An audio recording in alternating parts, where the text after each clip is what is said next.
Buenísimas, recontra buenísimas mañanas. Me encanta este canto. Mi Cristo interior salud y bendice al Cristo interior, todas las personas que van a conectarse hoy, mañana, día, y también el de aquellas que queriendo conectarse. Hoy es viernes 7 de marzo de 2014, el programa es el número 705. Que el espíritu de sabiduría descienda sobre nosotros todos y nos ilumine. A mí para decir lo que debo decir a ustedes, para comprender. Gracias por sus correos, gracias por lo que en ellos escriben, gracias por sus manifestaciones y sus deseos de bienestar y buena salud. Gracias. Como hoy es viernes, hablamos de todo un poco. Mario Vargas Llosa, un pintor, en fin, escribe este artículo para pensar. Sí, lloro por ti, Argentina. Escuchen esto. Sí, lloro por ti, Argentina. Argentina es un país que era democrático cuando 3/4 partes de Europa no lo eran. Un país que era uno de los más prósperos de la Tierra cuando América Latina era un continente de hambrientos, de atrasados. El primer país del mundo que acabó con el analfabetismo no fue Estados Unidos, no fue Francia, fue la Argentina, con un sistema educativo que era un ejemplo para todo el mundo. Ese país que era un país de vanguardia, como puede ser el país empobrecido, caótico, subdesarrollado que es hoy. ¿Qué pasó? ¿Alguien lo invadió? ¿Estuvieron enfrascados en alguna guerra terrible? No. Los argentinos se hicieron eso ellos mismos. Los argentinos eligieron a lo largo de medio siglo las peores opciones. ¿Cómo se entiende eso? Un país con gente culta absolutamente privilegiado, una minoría de habitantes en un enorme territorio que concentra todos los recursos naturales. ¿Por qué no es el primer país de la Tierra? ¿Por qué no tiene el mismo nivel de vida que Suecia o Suiza? Porque los argentinos no han querido. Han querido, en cambio, ser pobres, seguir a caudillos de pacotilla, salvadores de porquería, locos, desquiciados por su mismo odio a todo lo que sea diferente a su locura. Han querido vivir bajo dictaduras, han querido vivir dentro del mercantilismo más espantoso. Hay en esto una responsabilidad del pueblo votante. Cada pueblo se merece a sus gobernantes. Miren a Venezuela y principiemos a pensar en nosotros, sobre todo en uno. Para mí es espantoso lo que ha ocurrido en Argentina. La primera vez que fui allí quedé maravillado. Un país de clases medias donde no había pobres en el sentido latinoamericano de la pobreza. ¿Cómo pudo llegar a la presidencia una pareja tan diabólica, manipuladora, populista en grado extremo, corruptos de calle como los Kirchner gobernando ese país? Al menos ya no está uno. Esperemos que la que queda no pueda seguir hundiendo a ese otro gran país argentino. Sin embargo, a juzgar por sus diabólicas relaciones estrechísimas con el desquiciado, paria, bestia troglodita de la extinta y queridísima República de Venezuela, todo parece indicar que ahora Cristinita se apegará aún más a esa escoria, aprendiz de dictadorzuelo, QEPD, que en paz descanse, quien ya bastante le ha financiado su mandato a costa del noble pero incomprensible, inerte pueblo venezolano. Qué degradación política, qué degradación intelectual Argentina y Venezuela, dos países extraordinarios vueltos pedazos por una sarta de demoníacos desquiciados. Por eso me pregunto, ¿cómo es eso posible? Mario Vargas Llosa. Y si ustedes voltean el espejo un poquitico de Venezuela, se encuentran con todo. Dios mío, y estamos el próximo viernes El próximo domingo elecciones parlamentarias y el 25 de mayo presidenciales. ¿Votar por quién? De paso, yo votaré en blanco el próximo domingo. No me extrañaría que lo hiciera también el 25 de mayo. Este artículo es inocuo, pero tiene algunas cosas importantes sobre la postura y cómo podemos enfermarnos. Escuchen bien. Las malas posturas provocan un alto número de incapacidades y deserción laboral y estudiantil, advierte Sergio Velázquez Vélez, fisioterapéutica, especialista en valoración del daño corporal. Según la Organización Panamericana de Salud, mantener una buena postura, observen mi postura, no la varío, siempre me siento erguido, camino erguido, suenan mis tacones. Mantener una buena postura corporal en todo momento beneficia tanto desde el punto de vista de la salud como de la estética. Yo no tengo, es decir, en fin, no sé.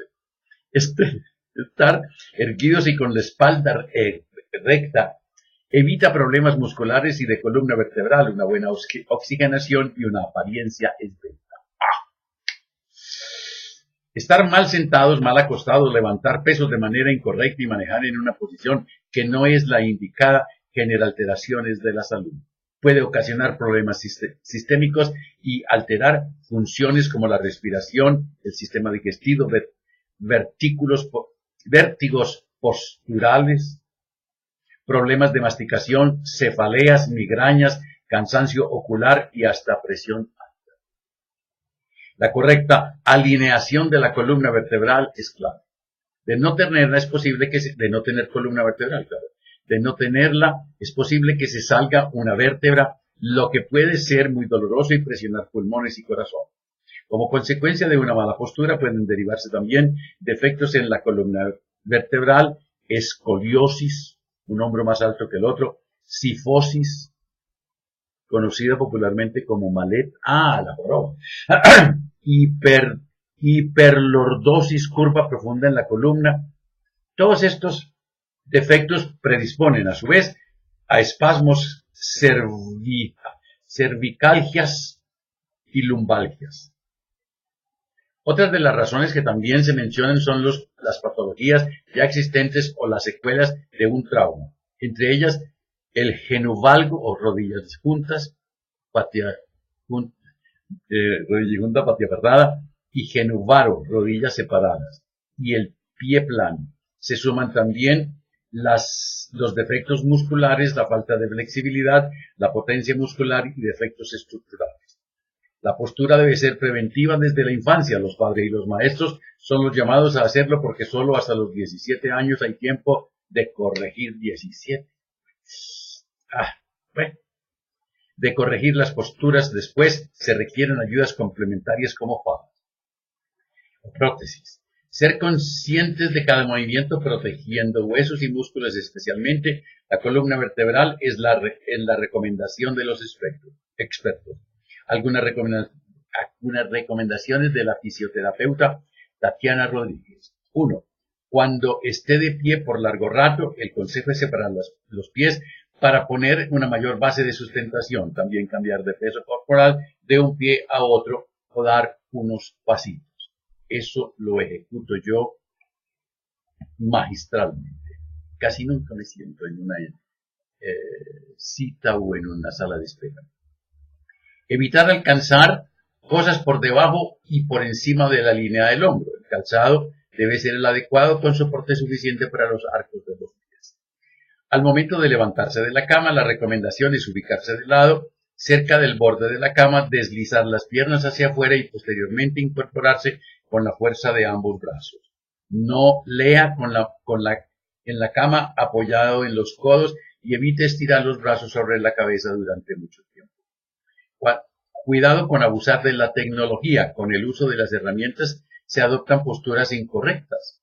Hombros encogidos y cabeza agachada que terminan descompensando el cuello, espalda y hombros. Quieto sí, pero no por mucho tiempo. Evite posturas estáticas del cuello en flexión, ya que pone en tensión la musculatura posterior del cuello. Use sillas de respaldo alto. La interrupción periódica del trabajo está indicada durante unos minutos para realizar movimientos de cuello y mano. Interesante. Qué bueno. Se llama profilaxis. De esta semana, de la biodescodificación, extraje este párrafo o estos párrafos porque son de una vigencia diaria. Todos los días vemos acné. Todos los días vemos jóvenes y aún hasta cierta edad personas con acné. Una chica joven con acné se desvaloriza por un conflicto de imagen. Conflicto de imagen. Cuando lo supera, la fase curativa es inflamatoria y le salen más granos y más grandes. Más granos y más grandes. Pasa a fase de estrés, le disminuyen, lo supera y le vuelven a salir más. ¿Por qué? La persona mayor que no puede hacer lo mismo el mismo trabajo que antes, se desvaloriza por ello, lo supera, pasa a la fase inflamatoria y le cuesta más hacer el trabajo y se desvaloriza otra vez. Es un conflicto muy fácil de resolver en terapia, ya que lo único que le falta a la persona es información. Creo que es importante, en mi opinión, que cuando hagamos una terapia de biodescodificación, sepamos qué le puede pasar al paciente, avisarle que la fase curativa es inflamatoria y puede tomar síntomas como fiebre, diarrea y resfriado. Eso en mi léxico de hace mucho tiempo se llama catarsis. Catarsis es un empeoramiento que conduce a la sanidad, a la salud. Protocolo de la terapia. Tener conciencia de la relación que tenemos con el cuerpo. ¿Cuánto amas tu cuerpo? ¿Cuál es la relación que tienes con tu cuerpo? ¿Es tu gran amigo? ¿Lo cuido física y mentalmente? Nuestro cuerpo recibe nuestro rechazo. ¿Tú rechazas tu cuerpo? ¿Te gusta o no te gusta? ¿Lo quieres, lo amas, se lo dices todos los días al espejo? Buscar la primera vez la situación que me creó la desvalorización. Devuélvete en el tiempo, devuélvete. Vivir emocionalmente la comprensión del órgano. ¿Por qué en la cara? ¿Por qué en las nalgas? ¿Por qué en el codo? ¿Por qué? ¿Por qué? ¿Por qué? Hay que cambiar la emoción y la relación y darle gracias. Cambiar la emoción. Entender. Usar el perdón. Hay que hablarle al órgano como si se tratara de una persona. La pregunta que nos deberíamos hacer, ya que en general a la gente le gustaría verse de otra manera, lo que recomiendo es tomar conciencia de la relación que tengo con mi cuerpo. ¿Cómo lo cuido físicamente? ¿Le doy descanso necesario? Si me apetece tomar whisky, le doy tiempo a que se recupere. Es decir, no es tomar, sino disfrutar de un trago. Lo escucho, soy capaz de armonizarme con él. Cuando me levanto por la mañana con dolor de cabeza o de una articulación o tengo el vientre inflado, me pregunto qué me está queriendo decir el dolor. Lo cuido intelectualmente, leo, busco nuevas informaciones o siempre estoy alimentando las mismas noticias, viendo las mismas cosas, teniendo las mismas conversaciones. ¿Soy capaz de salirme de mi paradigma? Entonces, a los 12, 13, 14, 15 años es muy normal, pero es muy normal porque la persona rechaza el contacto con su sexo opuesto, definitivamente. ¿Pero por qué? Y ese por qué es una grabación, es una codificación de lo que vio en la casa, de lo que oyó en la casa, de lo que sintió en la casa, o de lo que le hicieron en la casa. Para tener en cuenta, escuchen esto, me pareció curioso, creo que ya lo había leído, pero como en el beneficio de la duda, mejor lo vuelvo a leer. Escuchen. Un auto estacionado a la sombra durante el día, con las ventanas cerradas, puede contener entre 400 y 800 miligramos de benceno. Si está aparcado fuera al sol, a una temperatura superior a los 16 grados, normal en Medellín, el nivel de benceno subirá de 2.000 a 4.000 miligramos. Escuchen bien, de 2.000 a 4.000 miligramos. Eso es 40 veces el nivel aceptable. La gente que se sube al coche manteniendo las ventanas cerradas inevitablemente aspirará en rápida sucesión excesivas cantidades de esta toxina. El benceno es una toxina que afecta al riñón y al hígado. Lo que es peor, es extremadamente difícil para el organismo expulsar esta sustancia tóxica. El aire acondicionado o simplemente aire. En el manual del conductor se indica que antes de encender el aire acondicionado, debe uno de abrir las ventanas y yo abro la puerta, Ave María, y dejarlas así por un tiempo de 2 minutos tal vez, pero no se especifica el tiempo. Lo que interesa es que haya ventilación. ¿El por qué? Solo para entrever que es para su mejor funcionamiento. Aquí viene la razón médica. De acuerdo con un estudio realizado, el aire refrescante antes de salir frío manda todo el aire del plástico caliente, el cual emite benceno. Cuando tú enciendes el aire acondicionado, o ya vas en marcha con las 4 ventanillas abiertas, o abres las puertas y dejas que se ventile, luego prendes el aire y deja que se ventile. Una toxina causante de cáncer. Por eso la importancia de mantener los vidrios abajo por unos minutos. Abajo los vidrios. Por favor, no encender el aire acondicionado, simplemente el aire normal, inmediatamente que se entra al coche. No, ventilen primero el coche, aire natural, ventilación natural. Si es bueno, salir del garaje o salir 1 cuadra, 2 cuadras con las ventanillas abiertas para que se renueve y se refresque. Y ahora sí. Primero se deben abrir las ventanas y después de un momento encender el aire y mantener las ventanillas abajo hasta después de unos cuantos minutos. Además de causar cáncer, el benceno envenena los huesos, causa anemia y reduce las células blancas de la sangre. Una exposición prolongada puede causar leucemia, incrementando el riesgo de cáncer. También puede producir un aborto. Yo alguna vez sentí los síntomas y dije, ¡ay! Entonces bajé las ventanas. Claro. El nivel aproximado de benceno en lugares cerrados es de 50 miligramos por 1000 centímetros cuadrados. Hay que medir la casa. Le voy a decir al año, trae el metro. Así que, amigos, por favor, antes de entrar en el coche, abrir las ventanas y la puerta para así dar tiempo a que el aire interior salga y disperse la toxina mortal. Vuélvanlo una práctica. Para mí es una práctica. ¿Por qué? No sé. Y lo he hecho casi porque se me ocurrió. No sabía lo del benceno. Pero además, como yo soy rico, tengo controles de los 4 vidrios. Escuchen este articulazo. Piensen. Les voy a decir quién lo escribió al final. Para mí, escuchen que hablo en primera persona. Escriben. Hay 3 palabras que definen a las personas y constituyen un compendio de actitudes. Dicho sea de paso, no sé si yo las tengo, y que son permiso, gracias, perdón. ¡Qué hermosura! Las 3 palabras dicen, primero, perdón, permiso, gracias y perdón.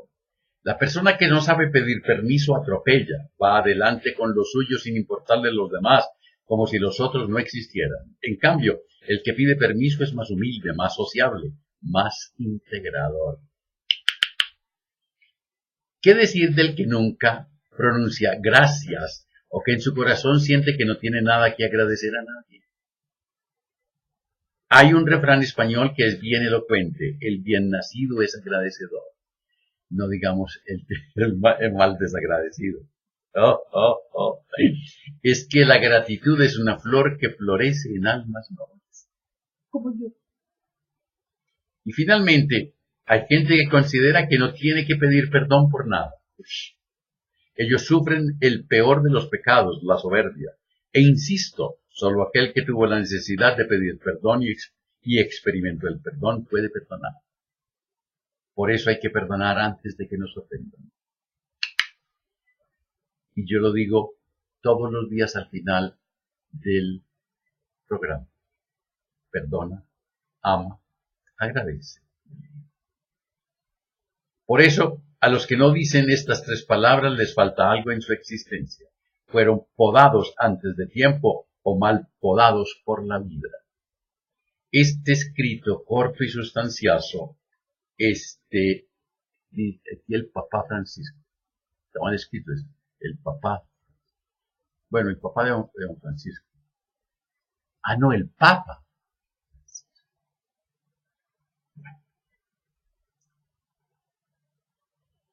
El próximo domingo hay votaciones y hay ciertos conceptos que se fundan en la ignorancia o en la mala información. Un artículo de Semana intenta aclarar. Hoy en la mañana en la W han estado hablando de eso, del voto en blanco. Escuchen. El expresidente de la Corte Constitucional, Jaime Araujo, una de las caras visibles del voto en blanco, habló con semana.com sobre el poder de esta opción. Por primera vez a raíz del acto legislativo del 2009, los colombianos pueden barrer con la clase política actual. Pero también deben saber que si no usamos ese mecanismo ya y derrotan al voto en blanco, los políticos y el gobierno lo van a eliminar para quitarle ese poder al pueblo. Semana. Al fin, ¿el voto blanco sirve o no? Jaime Araujo Rentería. Es la gran oportunidad que todos estamos esperando para transformar en solo 2 días la historia del país. Durante más de 60 años hemos dirimido las diferencias a través de la violencia y ahora, por primera vez, los colombianos tienen en sus manos un instrumento pacífico para cambiar nuestras costumbres políticas, una herramienta real para que las personas que están indignadas con la corrupción, la politiquería, los falsos positivos, las chuzadas, las desigualdades, el desempleo, la falta de oportunidades, puedan construir una sociedad en paz, con mayor justicia social y con más derechos humanos. Semana. Pero eso en la práctica, ¿qué significa? El magistrado. Es importante que la gente sepa que con ese instrumento de paz, en solo 2 días, el 9 de marzo y el 25 de mayo, es decir, ya, sin necesidad de esperar 20 o más años, y con un voto de más, es posible barrer con toda la clase política tradicional de Colombia. Acá, cuando gane el voto en blanco, los que están en la lista no pueden volverse a presentar para ninguna elección.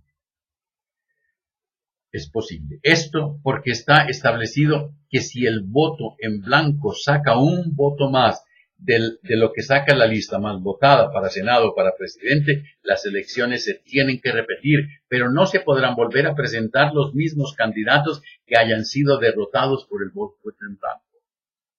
Maravilloso acabar con esa corruptela, especialmente con el excremental y el otro que tiene un apellido mío, pero más una S.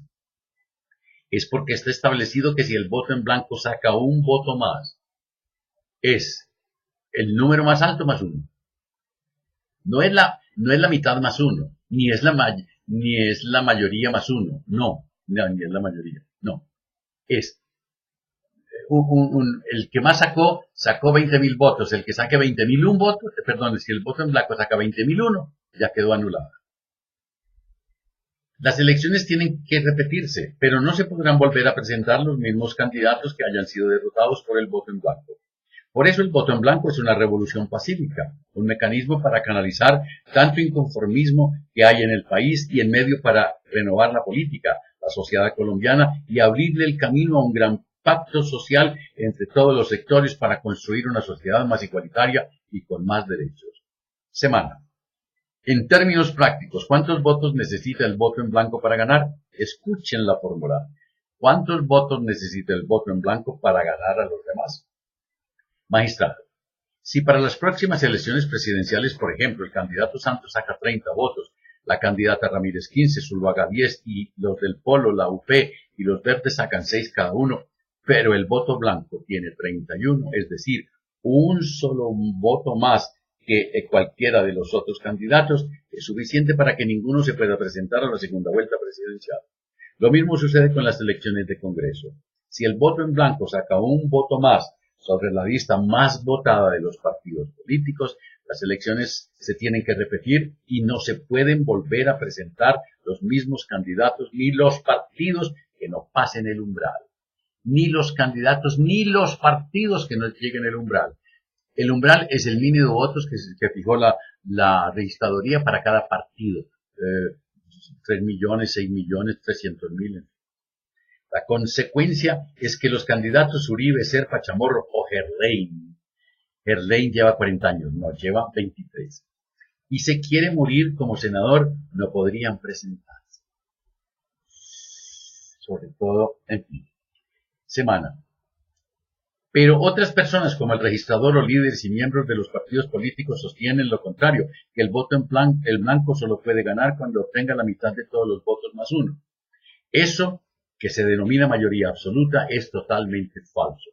En la reforma constitucional del 2003, que incluyó el voto en blanco, se decía que para que el voto en blanco se impusiera sobre otro, requería de una mayoría absoluta, es decir, la mitad de los votos más uno. Y eso fue lo que precisamente se modificó en el acto legislativo de 2009, en el que desde el primer hasta el último debate, que no fueron 8 sino 10, porque hubo conciliaciones, quedó totalmente claro que se acababa la mayoría absoluta por una mayoría simple. Semana. Es decir, que el voto en blanco gana con solo sacar un voto más. Magistrado, así es. Los mismos senadores expusieron siempre que tal y como había quedado establecido en 2003 que la mayoría absoluta del voto en blanco cauterizaba el inconformismo ciudadano frente a los despropósitos del ejercicio del poder público o del engaño de programas políticos. Por eso, propusieron y defendieron que el voto en blanco se impusiera solo una mayoría simple para que los ciudadanos tuvieran que expresar de una forma más clara contra las demás formas de corrupción, el uso indebido del principio de representación, el inconformismo o su rechazo cuando se sintiera más gobernada. Por favor, tomen el papel, el cartel, el papel no me acuerdo. Váyanse al final, dice voto en blanco, márquenlo. Bien marcado. Eso es todo. En cada uno de los tarjetones que les presento. Obviamente, el Parlamento andino por obligación, pero los demás. Escuchen esta maravilla. Se llama relaciones humanas. Las 6 palabras más importantes que puede decir un ser humano. Admito que el error fue mío. Me equivoqué. Las 5 palabras más importantes. Usted hizo un buen trabajo. Pon una palmadita en el hombro y una sonrisa. Las 4 palabras más importantes. ¿Y tú qué opinas? ¿Cuál es tu opinión? ¿Y tú qué opinas? Con la esposa, con el amigo, con el jefe. Las 3 palabras más importantes. Hágame el favor. Mirando a los ojos y con una sonrisa en los labios. Las 2 palabras más importantes. Muchas gracias. La palabra más importante. Nosotros.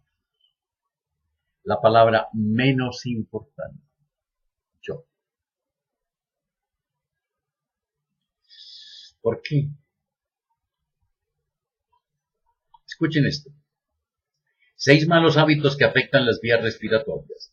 Hay ciertas costumbres que podríamos erradicar de nuestra rutina para mejorar la cantidad y calidad del oxígeno que introducimos cada día en nuestro organismo. Los 6 hábitos son: exponerse al humo del tabaco. El humo de tabaco es muy nocivo tanto para el fumador como para el no fumador. Además de provocar enfermedades como la sinusitis, el asma y otras afecciones respiratorias, sabemos que puede producir cáncer y conducir.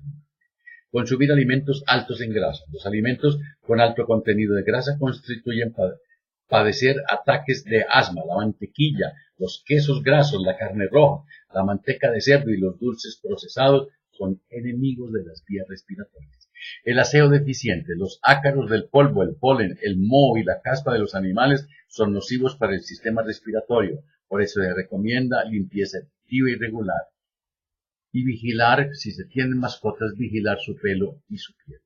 No hacer ejercicio físico. Es recomendable actividad física en forma frecuente para que entre aire renovado al sistema. Beber poca agua. Hay que beber por lo menos 5 o 6 vasos al día. Beber en exceso cuando hace falta de forma frecuente debilita el sistema inmunológico, haciendo que el sistema respiratorio sea más propenso a enfermedades como la neumonía. Cuando te abrazas, cuando te quieres, cuando te amas, la vida te abraza, la vida te quiere, la vida. Lunes, la biodescodificación en su entrega número 12. Que la prosperidad, la armonía, la salud, la sabiduría y el amor sean con ustedes y sus familias, conmigo y mi familia. Haz el balance del día o de la semana hoy y si algo encuentras mal mal puesto, perdónate, perdona, ama, agradece y olvida. Y si es contigo, perdónate, ama, agradece.